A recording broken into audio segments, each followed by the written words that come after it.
I don't know, this totally might be something that like everybody knows, but like the stick-on Velcro shotgun shell holders are like perfect for CO2.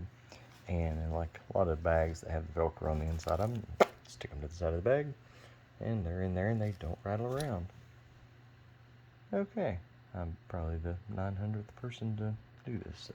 But anyway, if not, good times.